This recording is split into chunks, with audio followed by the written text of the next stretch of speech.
when you're buying a machine, you might overlook some other prices or specs or features you like or don't based on what your experience is like at the dealership. In this video, we're going to be going around to dealerships and comparing specs and prices and features on different brands of mini excavators. But first, I want to show you the moment I realized how incredible a mini excavator is and how essential it is for a property owner.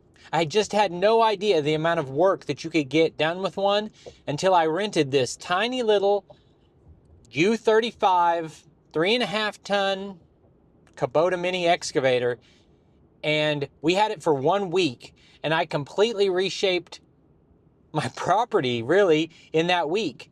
We dug a 40-foot by 80-foot foundation pad for my new Quonset hut equipment building. We dug that entire pad into a hillside that had like 6 or 7 feet of elevation change across that span. I leveled that all off inside of that week and had enough time left to dig an expansion to my pond that is one of my favorite projects I've ever done. So previous to that, I thought that a mini excavator was just for digging drain lines and stuff like that. And now I know that they can be the perfect machine for a property owner. Hey, it's Brock here with Rock Hill Farm, and today we're shopping for excavators. Now, this is not really going to be a video telling you which brand I think you should buy, but we're going to be looking at sizes and specs, and we are going to go and compare a bunch of different brands. I'm starting the video off as a known John Deere guy. I just sold yesterday. I sold my John Deere tractor, my last piece of John Deere equipment, and we're starting today at the Kubota dealership, and I think there's a good reason for that, and that is Kubota essentially invented the mini excavator the way we know it today. In the 1970s or 50 plus years ago, they made this into a machine category. And I've got Nate here with me today, and he's going to try to help me with some questions I've got about these Kubota machines. So my question is, essentially, if I'm buying a mini excavator today, why would I buy it from Kubota? Aside from the history, is it still a better machine today? And we're going to look at what size machine. So I want the best machine I can afford and the haul. And with a 3/4 ton truck and the trailers I have, that means a machine that weighs 10,000 pounds or less. But I'd say 3 ton, like 7,000 pounds is a minimum for me. So within that range, I guess my first question for you is, do you have a machine here that's going to fit my needs for that? So there's a couple different options we could go with. And part of that is if we want to go with no tail swing or minimal tail swing. Now, all of your U model excavators are 0 tail swing, yep, and the zero. K models are half tail swing. Minimal tail swing when 90 degrees from the tracks. Well, since we said it, let's show it. So the difference here is this is a KX033. My friend Brad has a lot of videos published on this model, so I'll show you a little bit of his video with that. But if you look, your tracks come to here, and your tail just sticks out a little past, and as you turn it around, it'll come a little past the tracks. Yep. Whereas this U machine over here, is this a U? So this is a U level machine, a U55, and it has 0 swing. So if you have two similar machines for a similar price from the same company, why would you choose 0 tail swing or with tail swing? A 0 tail swing machine is going to fit into a tighter place, but your tail swing is like your counterbalance. If it's built where it sticks out more in the back, then it's going to be more stable when exerting maximum force or working on a hillside. I would say this one looks like it might be too big for me, and that one is a little on this, maybe just barely big enough. Yeah, so once we've established what we want on the tail swing, then we can look at weight of the machine and dig depth, those specs. So, we want to be at a minimum of 7,000 pounds. There's a couple different machines we could look at. There'd be the U35, which would be our 0-degree option. We could look at a KX030, or we could look at a KX033. Now, are the U models going to be more expensive and the K models cheaper, or not really? Not really. It all depends on what you're wanting, as far as angle blade, straight blade, second auxiliary port on your boom. That's where you're going to really see your prices fluctuate. Cab, open station, that's another one. So once we've established that, we'll look at size. KX033 is going to be on the bigger end of what you're wanting. 8,500 pounds. Get up to that U35, now we're around 9,000 pounds. Oh, the 33s and the 35s those are like 4.5 ton. I thought those were like 3.5 ton machines. So when you look at a Kubota, this is something everyone should know. These numbers are metric ton, whereas a ton in US is going to be 2,000 pounds. A metric ton is about 2,200. Yeah. So when we look at a KX033, that's 3.3 metric tons. We look at a U35, that's 3.5 metric tons. And then you've got to add, if it's a cab machine, it's going to be even heavier. Yep, cab's going to weigh more than open station. Oh, we'll probably talk a little bit about models, but every brand is going to have a machine that weighs 3 tons and 4 tons and 5 tons. I think probably the first question I should ask you, we're on a Kubota dealership, are there anything that separates the Kubota machines from the other brands? Two biggest things for us is going to be Kubota front to back. So everything in this machine is made by Kubota. The engine, your transmission, your boom, your cylinders, every bit of it is made by Kubota.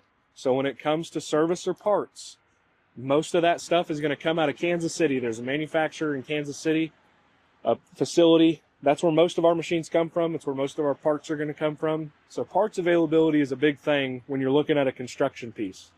Those construction guys, number one thing you need is dealer support.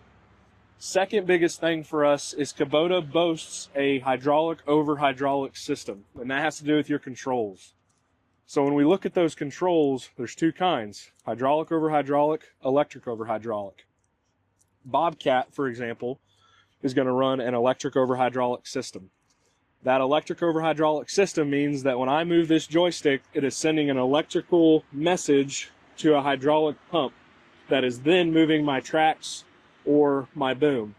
In a hydraulic system, hydraulic over hydraulic, I am using a hydraulic message to a hydraulic pump. I have a lot more fine control over a hydraulic system than I do with an electric hydraulic system. And for a new guy, you might not pick up on it at first, but a pro, I think they'd call that being able to feel your bucket, Yes. basically. Feel your bucket, being able to do those small movements. You got to think these machines are going to be used around footers, around houses and backyards. You want as much control as you can. And another big thing that comes from that hydraulic over hydraulic system is going to be our power, our bucket breakout force. You'll hear that a lot when it comes to excavators, is that bucket breakout force. In our hydraulic systems, compared to Bobcat, they're a direct competitor. On our smaller machines, because we run that hydraulic system, we have better figures in our specs than Bobcat does on their bigger machines. So you talk about getting the best bang for your buck. You can do what a Bobcat can do, a larger machine from Bobcat, you can do with a smaller machine from Kubota, just because you're running a more sophisticated hydraulic system. Let's look at it as if I don't know anything about excavators, and I come in and I say, obviously, I've got a large property. I'm going to do some digging, different projects. I've buried a bunch of drain lines in the last year with my tractor backhoe. Yeah. I want to be able to use this to load logs onto a sawmill with the thumb. I've got a rocky hill. I'm trying to cut a trail across it, but I want to be able to haul this machine with my truck, so it can't weigh more than 10,000 pounds. Like, what kind of machine is this kind of what you might steer me towards? I would steer you towards the KX033 or the U35 or maybe a KX040. KX040 is definitely pushing it. That's about a 10.5 machine. That's what my skid steer weighed. So if this is in the right size of machine, let's get up in here. So the basics of running this, I know most of it. You know, I've ran quite a few different excavators. These are going to be your travel, and you can do them with your feet or with your hands. And then you've got the two joysticks. You're going to be able to switch it between the two main control patterns that different people prefer, right? Yep. And then this one down here, is this a boom swing? Yep, that's going to be your boom swing.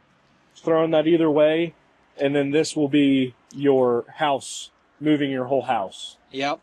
And then is this your third function? That'll be the thumb. So that port up front, third function. Most of these machines, if I wanted it that way and say I might want to put a mulching head or an auger or something on it, that thumb port can be used for an auxiliary, or do you have to have a separate auxiliary put on it? That's actually something I can show you. You've basically got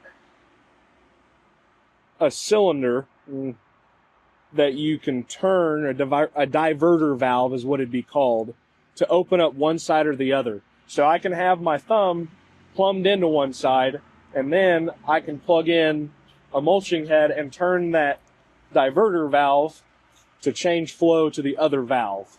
Nice setup. Awesome. Or you can add a secondary port on some machines, to where you don't have to get out and change that. But you save quite a bit of money by just being willing to walk out and turn that diverter valve. Awesome. And then we've got a display here that's going to show us our gauges, warning lights, machine hours, all of that kind of information is going to be on here. Yep. Then I assume we've got a roll-up glass here. Yep. So that'll fold up. You pull that. You're even able to bring this glass out as well. That's really nice if you were having to dig, if you were right at the edge of your job site and you've got to dig almost straight down. Sometimes it's really nice to be able to take this bottom portion out and see down. Yeah, that is great visibility, and it's nice. You know, a lot of the guys I've talked to that have heated and cooled cabs, if it's between 50 and 80, they're running it like an open station with the door pinned and this up, and you're more connected to the job.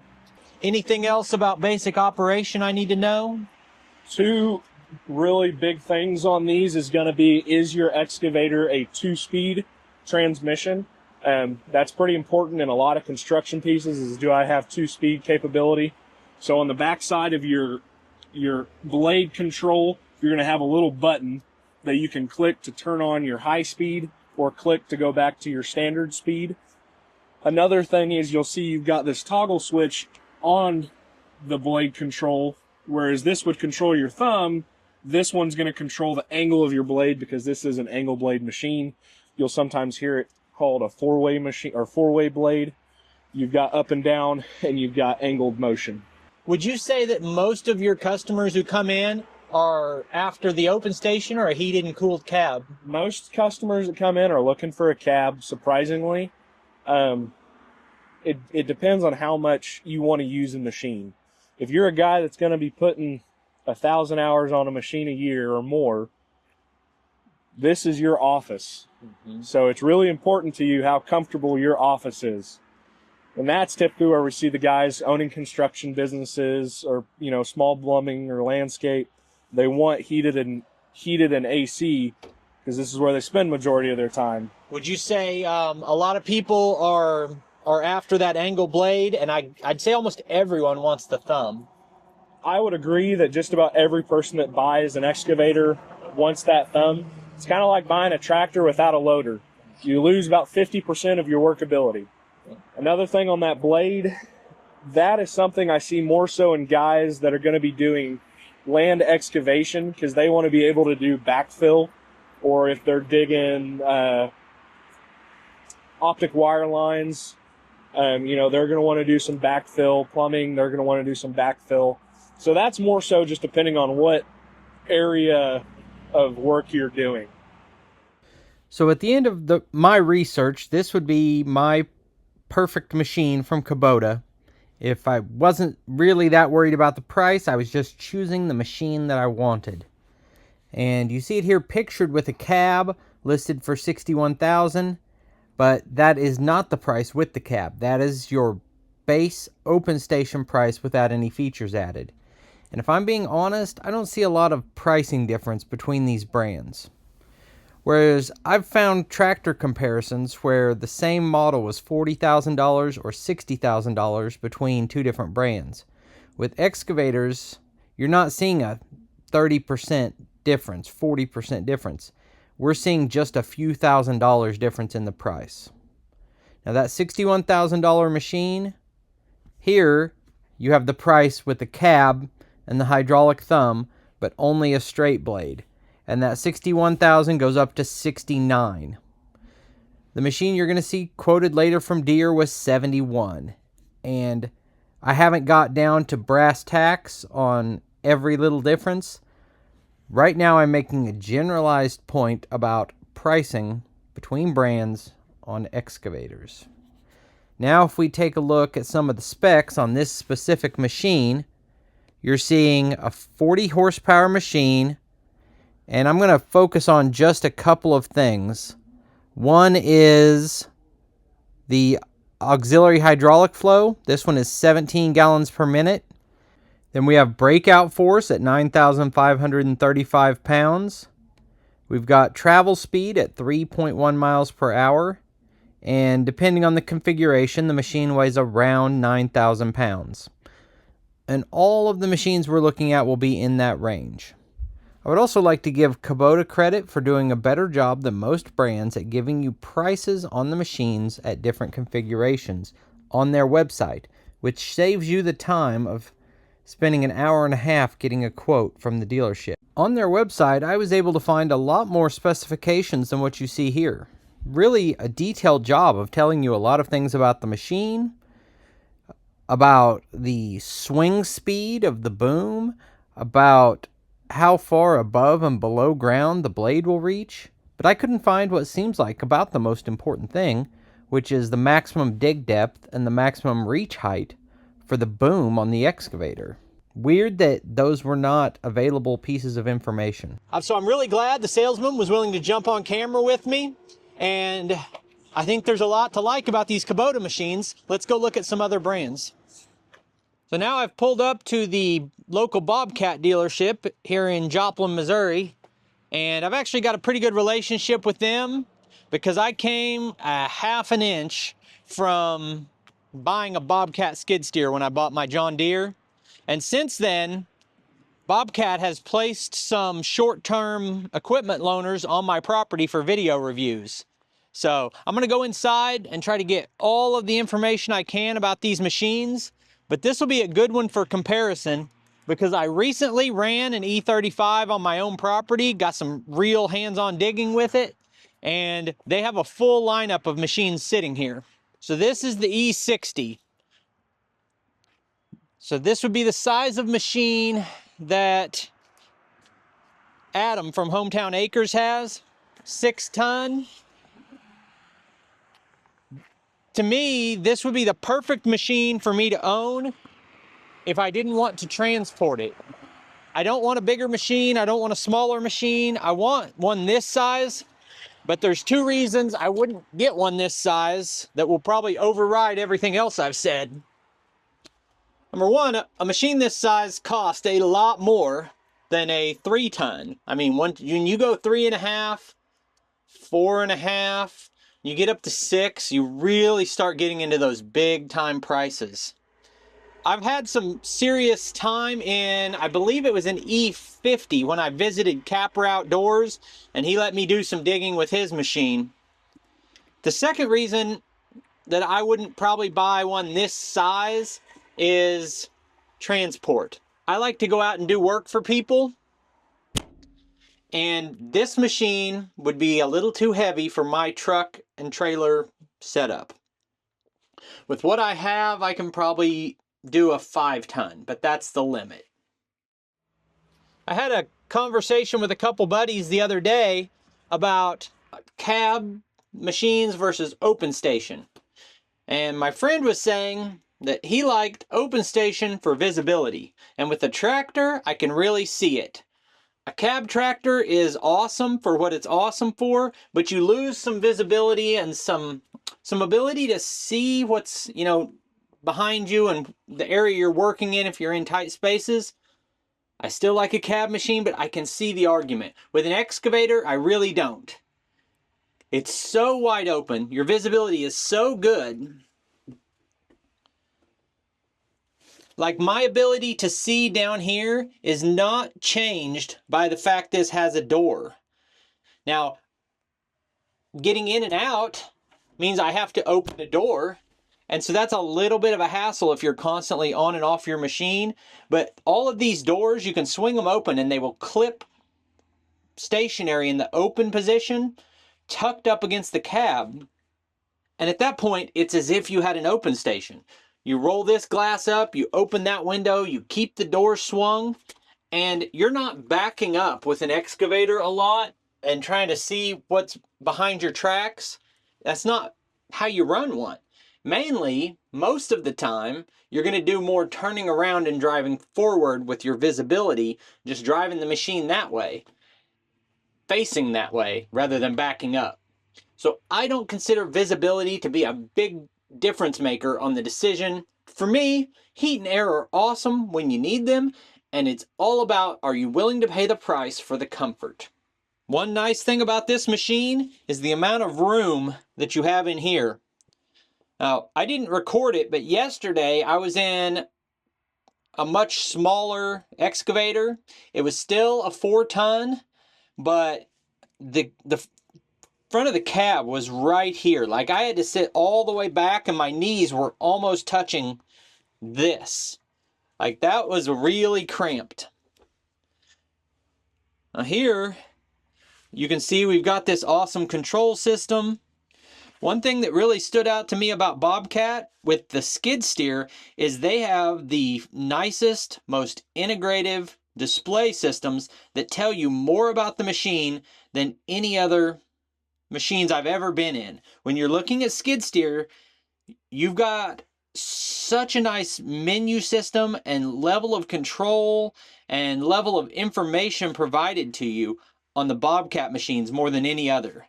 And this is in a great location to have all of your information displayed. Here we've got a vent for the heat and air system that I can have right on my face. I mean, that's not 20 inches from my face. I know 2 guys that I've talked to a lot, and I've already mentioned their names and I've already ran their machines, but they are Bobcat excavator owners and they swear by them, say they would never go back. And Carson from the Thrifty Garage YouTube channel runs his full-time for a living. He is a contractor with a couple employees who does landscaping and excavating, and he runs his every day and loves it. So that, to me, there's nothing I could do here at the dealership today. There's no question I could ask the salesman that would tell me more than talking to Carson about his machine. It's just the reality of first-hand knowledge beating everything else. This is an E40, which is most likely, if I was really buying an excavator today and didn't have any more time to do any research, like I just had to pick one, I would probably take this Bobcat E40 right now today. I assume it's going to be very similar to the E35 that I got to run recently. Bobcat's got that good name. The dealership is super close to me. It's a national dealer network. A lot of things to like about Bobcat. And this is the right size machine.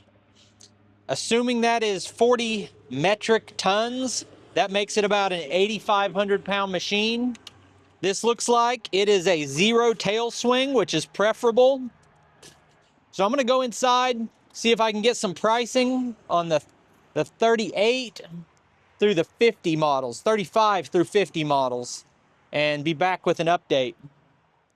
I was headed in to talk to my salesman and he gave me a wave, but he's got somebody in his office, so we'll get in there in a minute. I was thinking while we're waiting, why not see how roomy the cab is on the smallest one that's setting outside here that has a cab on it. I mean, there's definitely less room than the big machine, but that's just standard. So for reference, I'm 6 foot tall and I've got all this room here. Now I still can't like in a comfortable sitting position. Maybe some people are more comfortable sitting straight up and down, but if you wanted to kind of kick back and relax, my feet would be further forward than this.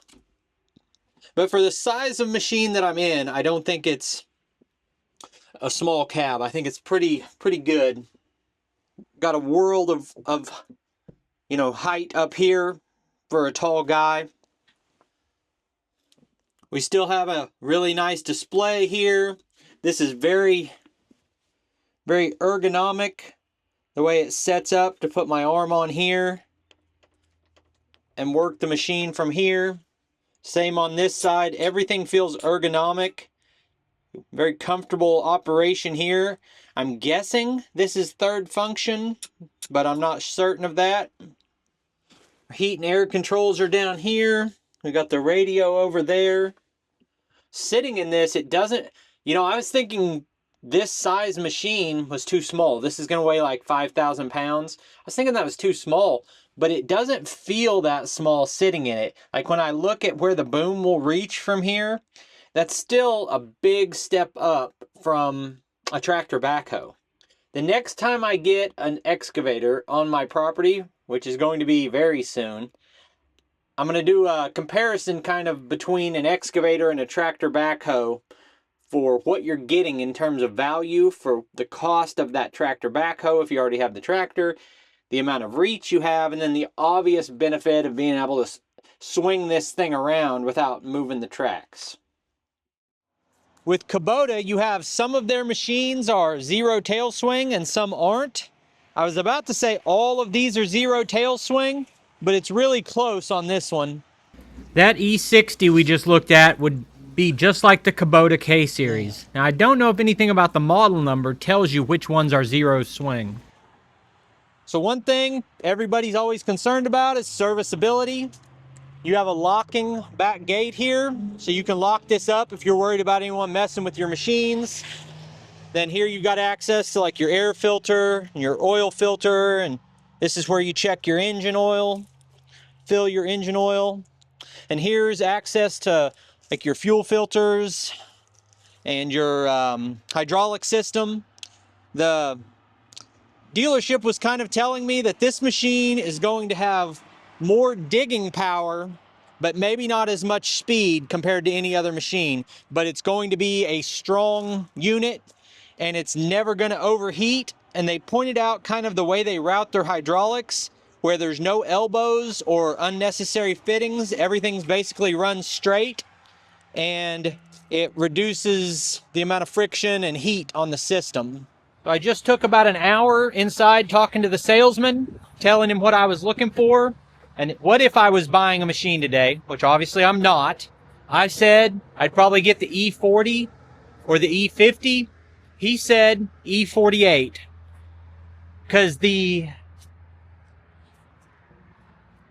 sizes are your model numbers, but there are some differences within, like the 48 has the touch screen and more power and different things. So he said if he was buying one in that size range, he would get the 48.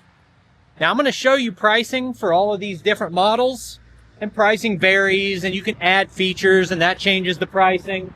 But for these models here, the prices I'm showing you are without a cab. On any cab model, you're going to add between $6,000 and $10,000, which is about like it is with the tractor or anything else. If you want heat and air, you're going to add minimum $5,000, maybe 10 or 12.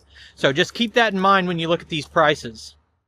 So I do think this is the most comparable machine to look at compared to what we just saw from Kubota.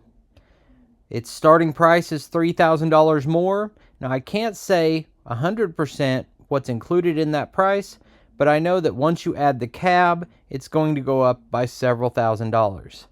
I find it interesting, I couldn't find maximum dig depth on the Kubota, and maybe I just missed it, but I looked several times, and that's the first piece of information given with the Bobcat. Seems pretty relevant.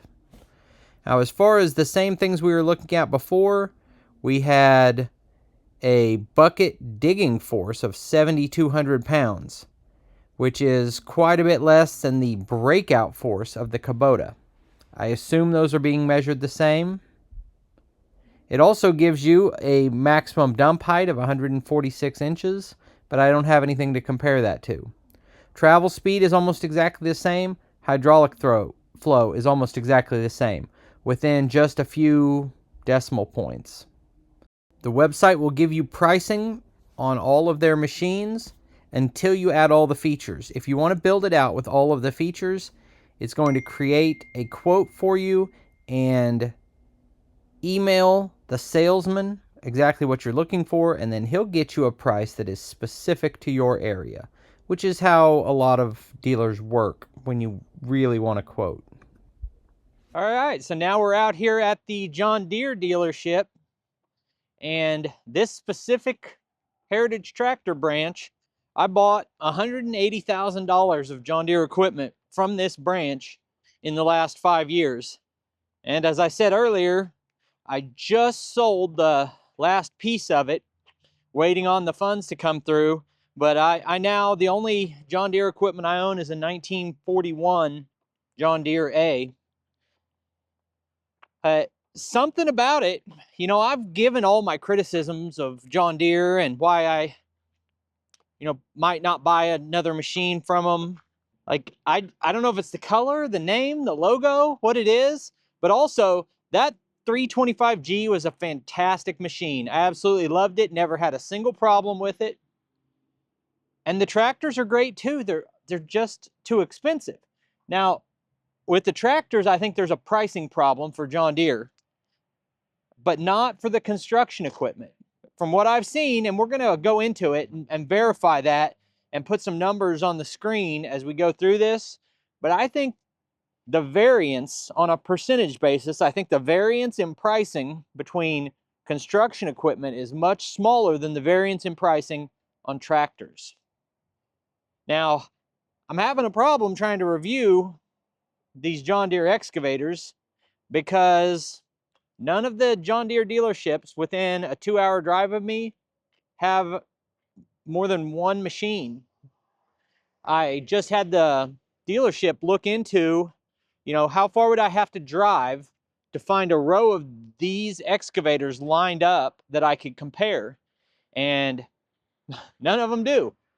This dealership's got this one and this dealership's got another one. The only one at my closest dealership is used. So, but luckily it is the right size range. This is like an 8,000 pound machine, the 35G. So I'm gonna jump in it, give some impressions. The only time I've ran John Deere excavators is at the National Farm Machinery Show in Louisville. So let's jump in there and take a look. It seems like a small cab. I was asking the salesman, you know, why he would recommend a John Deere excavator, and he didn't have all that many answers. But to be fair, he's kind of a newer salesman. There's an awesome salesman in this dealership that I know pretty well, but he's helping another customer right now. So I feel like this has a longer boom and more digging reach than the other 35 units I've looked at.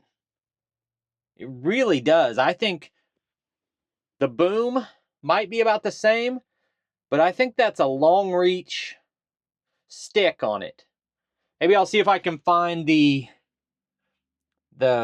reach on this machine compared to some of the others.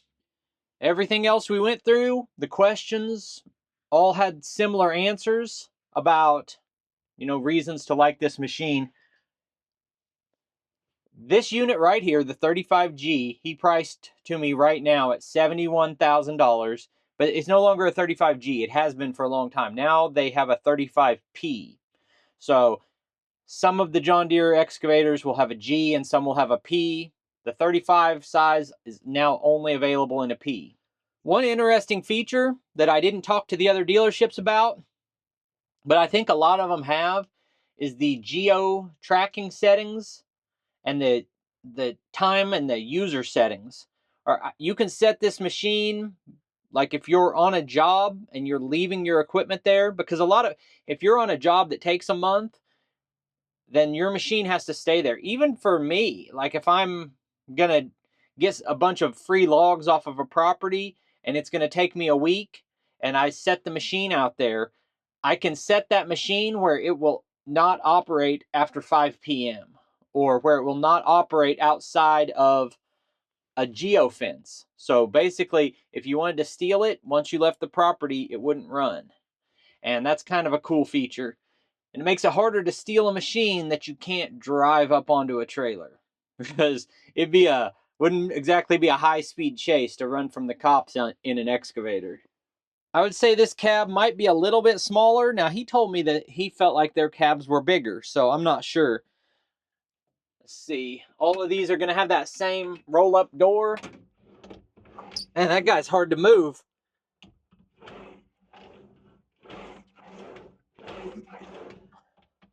Wow. I must be just an idiot because it took all the strength I had to get that door up far enough to latch in place. I was trying to do it holding the camera. Let me set this thing down.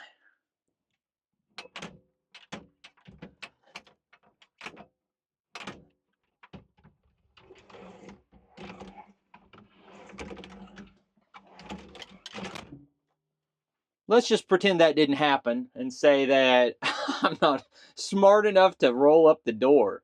But I did it on the other machines. But it feels like I'm fighting against a lot of tension, and when I get it up, it won't lock in place. Very weird. Again, one of your trade-offs on these smaller machines is running this with your feet is not a super comfortable position for me at my size. That's why I wish they had a 50, a 45, or a 50 here so I could compare, how your leg room works out. I'd like to have my heel about here instead of here, but not a big deal.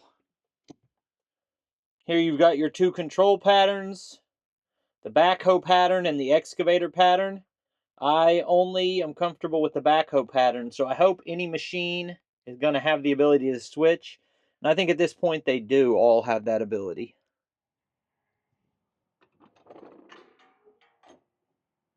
Okay, so here's your access.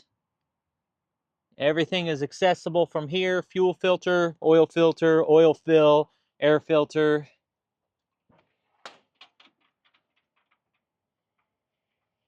Here's your coolant system. Your diesel fill is inside of here. A lot of them, it's just protruding out the side. These are held open here. You got to pull the little latch to close them. I said that I thought the Bobcat sat kind of low, but actually, in this 35 size, all of them are sitting that low. So with the John Deere skid steer, you have the most power and lift capacity of any skid steer. I don't know what the selling feature is on the John Deere excavators, but I do know that what you get with the bigger brands is that service and support. So depends on if you're pissed off about the right to repair or if you grew up with John Deere and love it. I wish that these dealerships for John Deere had more machines sitting out here, but I guess logistically, maybe it just doesn't make sense for them. I'm not sure. You guys are watching my opinions change on these machines in real time as I gather information. This machine is what I would have to compare to at $7,000 more than the Kubota. I'm really surprised by this. It cost over $8,000 to add an air-conditioned cab to it. Now you're at $76,000, and that's, I think, what, $8,000 to $10,000 more? And there are some shocking differences. What you're going to see is that even though this machine cost more, it's a smaller machine than the other two we were looking at. The Bobcat had a max digging depth of 130 inches. This one's 10 feet, which is obviously 120 inches. So you can't dig as deep. Now you see here it's an 8,100 pound machine compared to the other machines that weigh 9,000. Now that weight is probably for an open station, and with a cab you would be a lot closer to the same. Now the Kubota showed a breakout force of around 9,000 pounds, and this says 6,000. This machine has a little bit higher hydraulic flow at 20 gallons per minute instead of 17, but the travel speed is slower at 2.7 as opposed to 3.1 and 3.2 on the other two machines. This website gives you more information about the depth and the height and the reach of the boom, but since we don't have that information on the other machines, it's hard to compare. We only know that it can't dig as deep as the Bobcat.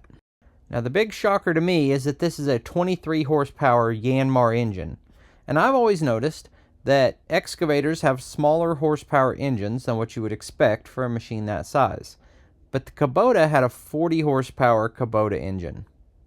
Maybe there's some explanation that a dealership could give me why that's not a clear win, but from a layman's perspective, that seems like a lot more, and obviously better.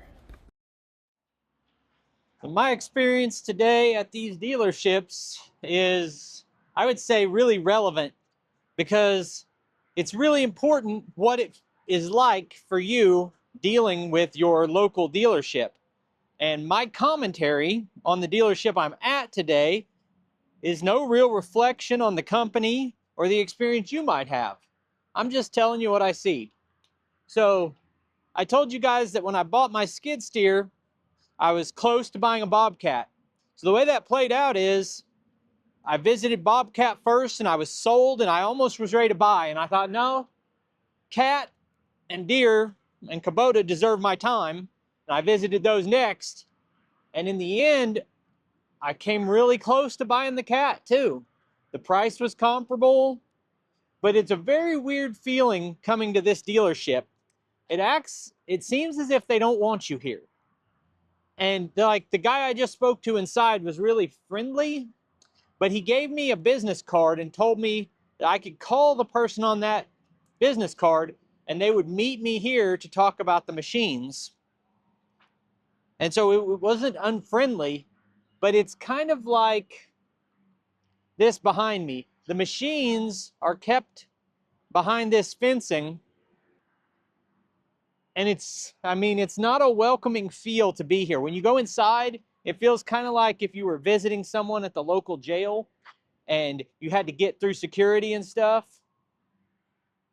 And the reason for that is, I think, just the nature of their business, that I think probably 3/4 of the machines they sell are to big contract companies, and it's very different selling to contractors compared to selling to individuals.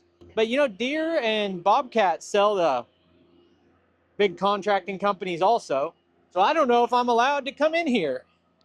I might be, I don't know, I might get arrested for walking around. Or maybe they want you in here and they just want a way to close it at night. So it's tongue in cheek about not being allowed in here. I'm sure it's fine. So they've got some small machines. These say rental on them. So this dealership also rents out machines, it looks like. Oh, they clearly do. Fabic Rents. Tiny little machines. I've got to say, I have a hard time wrapping my head around a machine like this. Not that it's useful, because it is useful for what it's intended for. Small landscaping, tight spaces, small jobs, ease of transport, little contractors. But those machines are expensive from any known brand. Those are like $35,000 tiny little machines. And in those machines, I'm pretty confident if I wanted a tiny, tiny little machine like that, that's comparable in capabilities to a tractor backhoe, I'd buy a little Chinese one for $5,000 that had no service. Because what's the worst case scenario? What if it breaks and you can't get warranty claim? Well, just buy 3 more and you're still at half price of getting one from one of these good brands. Now, that may not be convenient if you're in business, but you could have 2 of them for 1/3 of the price of one of these and have a backup machine. So all depends on your situation. Here we've got a machine that's in the size range I would be looking at. I'm wondering if all of these are rental machines. Every one of these machines looks used. So once again, I think I'm at a dealership where I can't see their new machines. This looks like a 3.5-ton machine, but it's definitely a used machine. It might be that a lot of the contractors and big companies are using Cat machines because they're the best machines. I don't know. So as I was looking at those machines, someone came out, and with the way he walked up, I thought he was going to run me off. And then after asking me a bunch of questions, he told me if I wanted to, I could run one. So he was friendly, but he kind of also told me I was on the wrong side of the lot, that was the rental yard, and over here they have machines for sale, but there aren't very many of them. These are much larger machines. That thing's a monster. And to you construction guys, that's still a small excavator, but to me, that's enormous. It's a Cat 305. This seems to me like a 5-ton machine. It'd be comparable to like a 50G from John Deere. And the machine is locked, so I can't get in it and look around. But I will look up online pricing and information on these. So now we're on the Cat website, and without any guidance from a salesman, I'm left to pick a machine with the same operating weight. 9,200 pounds, this one's a little bit heavier, but it's 23 horsepower, and it has a dig depth of 122 inches. So we're in the same ballpark. If you see it says price, contact dealer. That's not real helpful. Now, all of the dealers hold a little bit back on final pricing with all of the accessories, but I would really like to be able to at least see a price before coming in. As I go through the specs, I think this was definitely the right machine to compare. It has 7,400 bucket breakout force. Here you see all the different weights in different configurations, with a maximum weight with a cab of 9,300 pounds, so right in line. It has 2.8 miles per hour travel speed, and the hydraulic flow is 18, which is pretty much in line. So I'm afraid that my trip here is going to look like a negative reflection on Cat, and I don't want it to. But what I do is I just share my experience as a customer who is looking to buy a piece of equipment. And I'm not buying a Cat machine today. So part of me feels like rude that I would be wasting the salesman's time. But when I walked in here, no one had any indication if I was going to buy a machine or not. And if I'm looking to buy a $70,000 machine and I have to call the salesman and set up a time to meet with him, that's not that much of an imposition. I can do that. But what it felt like here at this dealership is that we're a big, important business and we don't have time to mess with you. We've got a lot going on. Our machines are locked up. They don't have many machines. And so I wonder if that translates to if I bought one, but I only have one excavator, and that's the only machine I have from them, what kind of service I would get.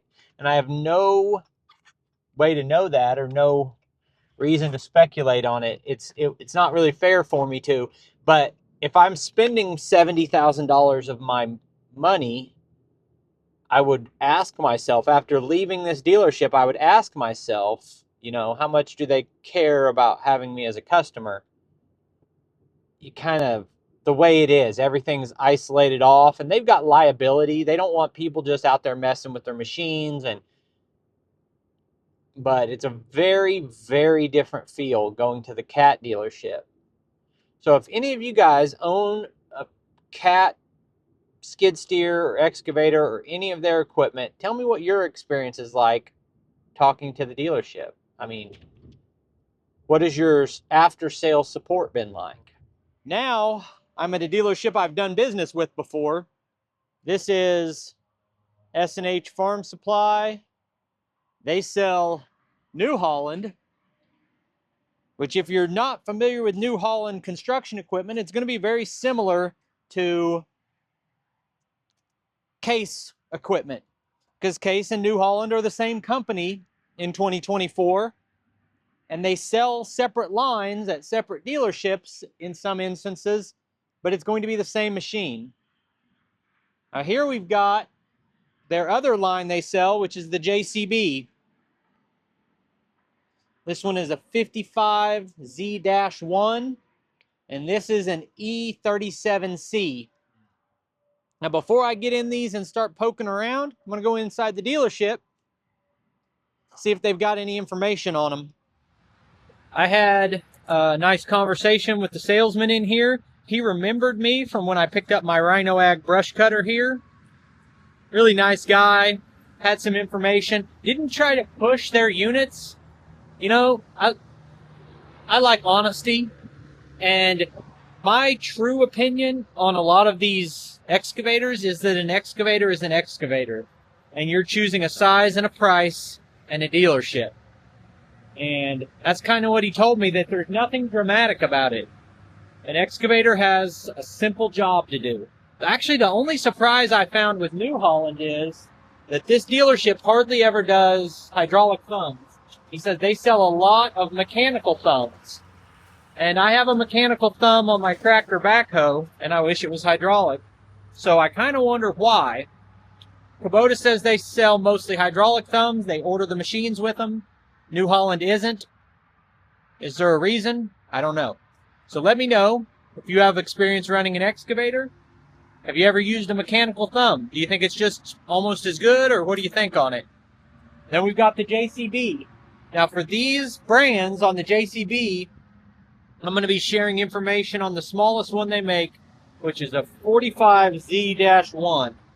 That 45 machine is a little bit bigger. It's going to weigh 9,800 pounds. It's at the top range of what size I want. And this is in that other range I've been looking at, like the Kubota U35. This is a 3.5 metric ton. Get you more in that 8,000 pound range. This is a radical machine, and I'm not going to talk about it much in this video because I've covered it before. The 1CXT. That is a combination of a skid steer and a mini excavator. If you're interested in seeing more about that machine, I'll put a link at the end of this video and in the pinned comment where you can check it out. All right, so if we jump in the cab of the JCB, see what we got. This spacing feels pretty familiar. Same commentary I had about the John Deere. Cab sizes all seem about the same. Let's see how this door feels.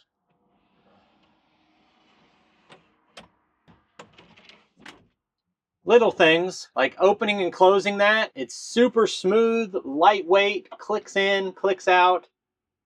It's a nice setup on the door. That's not, you know, you don't buy a $70,000 machine because the door slides better. But, you know, we're nitpicking here. We've got analog gauges, and then our little display cluster here. I wish I could make a video actually running every single machine, but it would take so much time to get that kind of access and to actually dig enough to get a real experience on them. So in this type of video format, the video would be an hour long, and I just can't do it.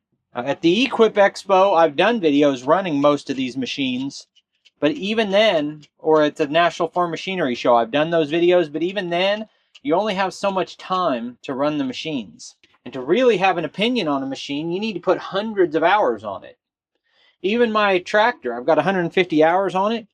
I don't have every experience you could have with that machine.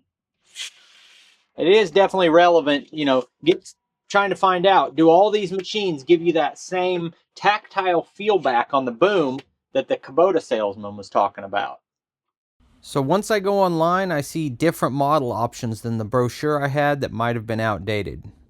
But this is the right machine for comparison. 7,800 pounds operating weight is going to end up being similar once you add on features. 10-foot, 6-inch dig depth is right in the middle of the range we've been looking at, and it's once again 24.7 horsepower. So all of the machines are in line on horsepower except for the Kubota.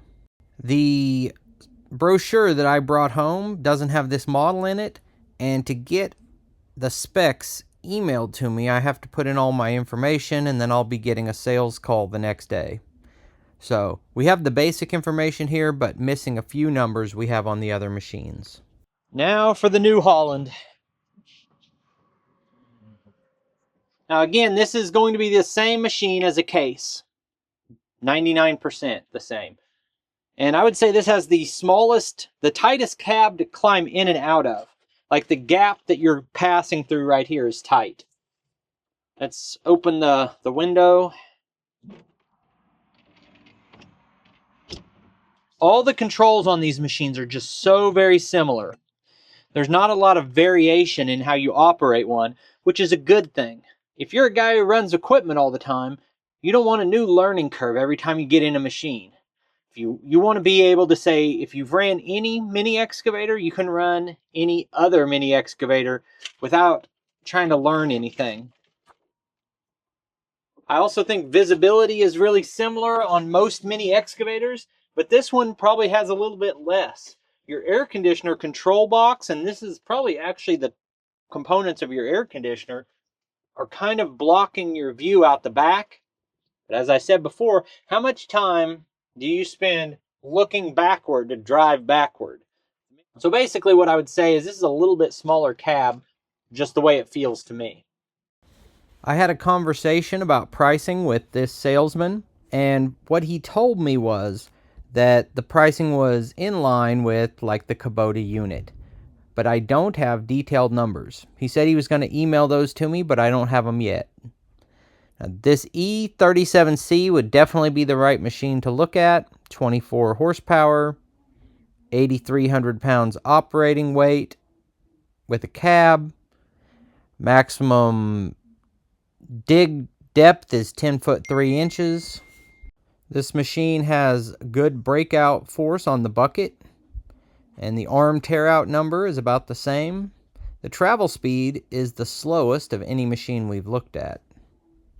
And kind of as we go through this, what it comes down to is you're going to be most interested in this machine if you have a nearby Case or New Holland dealership that you really like. This is a zero tail swing model, and for some reason I can't find the hydraulic flow. I think they don't sell very many of these with the hydraulics ran. So when you factor in that the dealer told me that they mainly sell manual thumbs, I think it's just not something that they put a lot of emphasis on. I've had some negativity towards dealerships, and I'm trying to be fair because sometimes it's more perception than reality. Like maybe they have a great salesman that would love to talk to me all day, but he's busy because they sell a lot of machines. You know, trying to be fair about it, because the first time I came to this dealership, I was intimidated by going in and talking to them. I'm kind of a reclusive person, I guess. And if we're being honest, they ended up being great to deal with once I got to talk to somebody. So I sometimes make a little bit of money with one of my machines. I'll charge people to do work, and I'm trying to get work done on my property. But I would describe myself as someone who enjoys running machines and just loves equipment, but I'm not someone who relies on it every day to earn my living. And a lot of the farmers who live around me are. That machine is their living. It's their livelihood. And they need those machines to be reliable. And as I drive around my local area, the machines I see the most of, the tractors and the skid steers on rural properties, are John Deere and New Holland. And so there's no way that these farmers are going to buy the machines that they earn their living on from a dealership that isn't supporting them. So that tells you something right there.